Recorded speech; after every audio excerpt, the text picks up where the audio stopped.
Topics.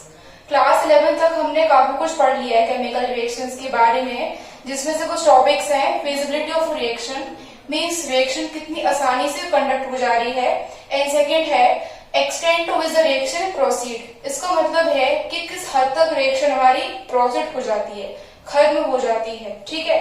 लेकिन हमने अब तक ये नहीं पढ़ा कि कोई भी केमिकल रिएक्शन कितने समय में या कितनी स्पीड से कंडक्ट हो रही है। तो ये चैप्टर हमको इसीलिए हेल्प करेगा कि ताकि कोई भी रिएक्शन कितने समय में हो रही है या कितने टाइम में हो रही है उसको हम अच्छे से पढ़ सकें। तो चलिए, the branch of chemistry which deals with the rate of chemical reactions, the factor which affect the rate of chemical reactions and the mechanism by which the chemical reaction proceed is called chemical kinetics. It means कि कोई भी chemical reaction का कितना rate है, means कितने समय में वो reaction खत्म हो रही है, and second कौन कौन से factors responsible हैं उस chemical reactions को पूरा करने के लिए, example pressure, temperature, humidity, catalyst etc. and last है mechanism, मतलब बॉन्ड फॉर्मेशन किस तरह से हो रही है उस केमिकल रिएक्शन की।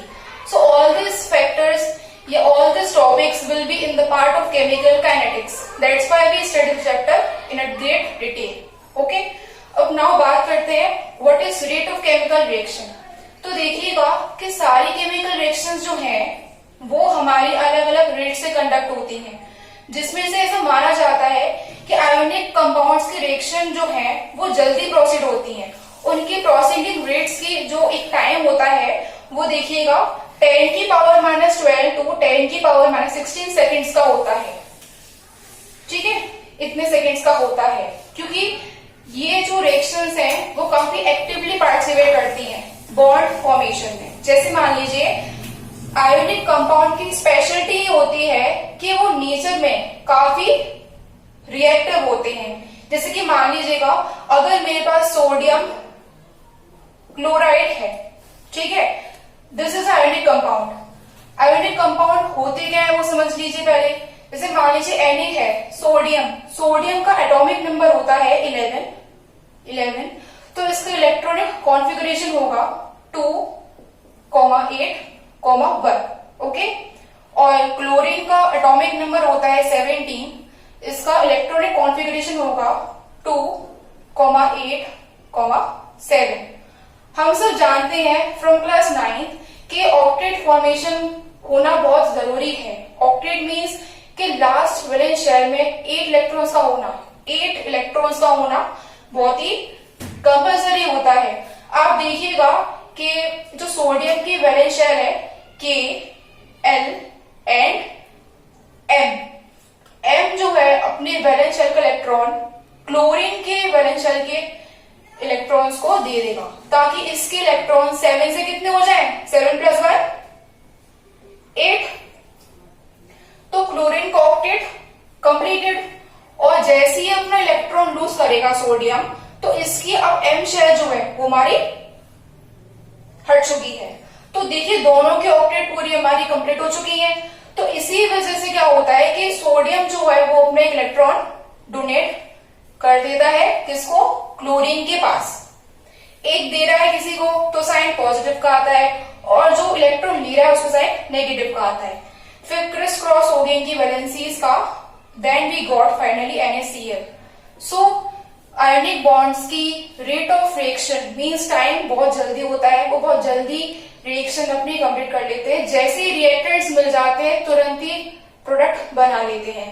इस साइड को बोलते हैं रिएक्टेंट R और इसको बोलते हैं product P। Rate of reaction. So what is rate of reaction? The change in any reactant और product per unit time is called rate of reaction. यानी कि रिएक्टेंट और प्रोडक्ट में चेंज आना यूनिट टाइम के अंदर, उसे कहते हैं रेट ऑफ रिएक्शन। इसको एक्सप्रेस करने के दो तरीके भी होते हैं, जैसे कि रेट ऑफ रिएक्शन बराबर decrease in concentration of reactant upon time taken, and rate of reaction बराबर increase in concentration of product upon time taken. Now what is concentration? Concentration means कि कितनी मात्रा में हमने रिएक्टेंट और प्रोडक्ट लिया है किसी भी केमिकल रिएक्शन करने के लिए। अब देखिए मैथमेटिकली या रिटन वाइज हम किस तरह शो कर सकते हैं कंसंट्रेशन को। सपोज करिए मेरे पास ये केवल रिएक्टेंट है इस तरह से, और मुझे इसकी दिखानी है कंसंट्रेशन, तो मैं इसके आगे बिग ब्रैकेट लगा दूंगी.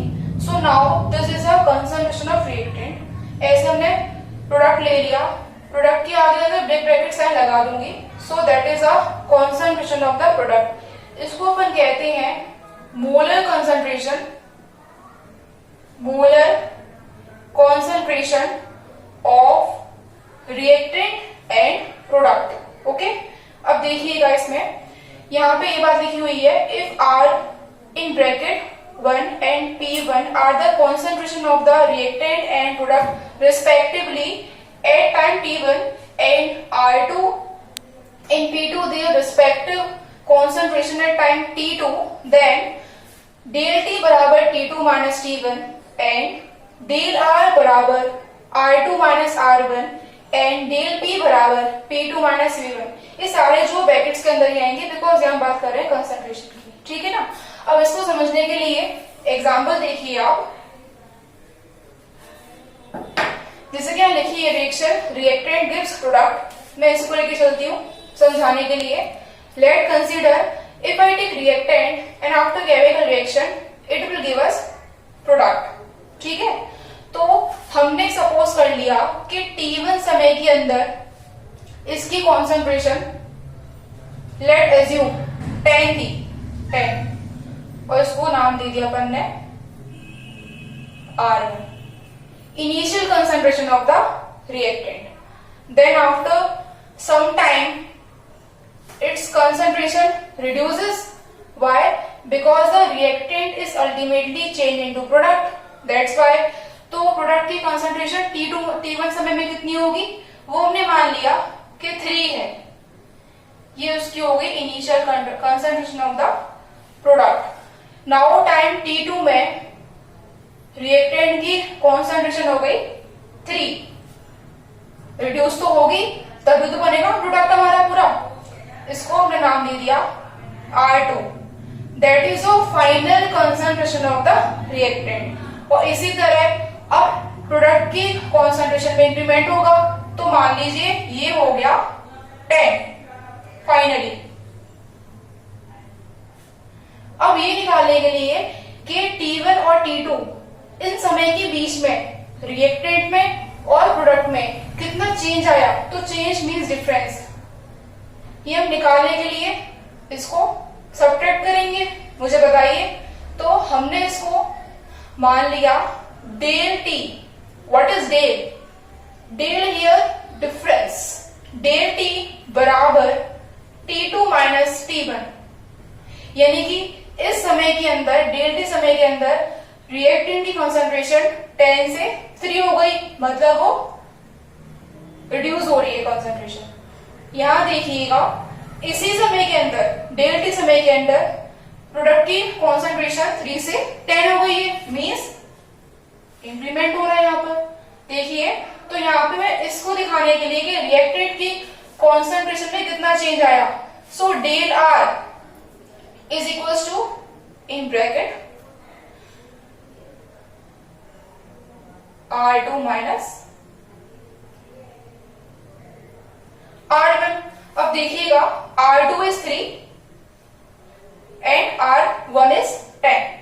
So our difference is minus 7. So what does minus sign indicate here? This indicates that the concentration is decreased successively, so that the concentration of product increase successively. यहाँ देखिएगा, यहाँ पे क्या हो रहा है, अगर मैं डेल पे निकालूंगी change in concentration of the product, so same thing will be happen. P2 minus P1 means 10 minus 3, that is positive 7. आप खुद देख सकते हैं कि रिएक्टेंट की कॉन्सेंट्रेशन में डिक्रीमेंट हो रहा है बिकॉज माइनस साइन हमको ये रिप्रेजेंट कर सकता है, और प्रोडक्ट की कॉन्सेंट्रेशन में इंक्रीमेंट हो रहा है, here plus sign indicate this. ठीक है. सो यही बात लिखी हुई थी, मैंने आपको एक्सप्लेन कर दी सिंपल केस में. Now where are del R is used to express the decrease in concentration. Del R is used to express the decrease in concentration. Minus sign decrease in concentration, and del P is used to express the increase in concentration. Okay, so it may be also expressed as, इसको हम लिख सकते हैं, देखिए rate of reaction is equals to minus of, minus मतलब वही बात है कि वो डिक्रीज दिखा रहा है, डिक्रीमेंट दिखा रहा है कंसंट्रेशन में, so minus del R upon del T, and rate of reaction को अपन दिखा सकते हैं ऐसे भी कि पॉजिटिव में del P upon del T.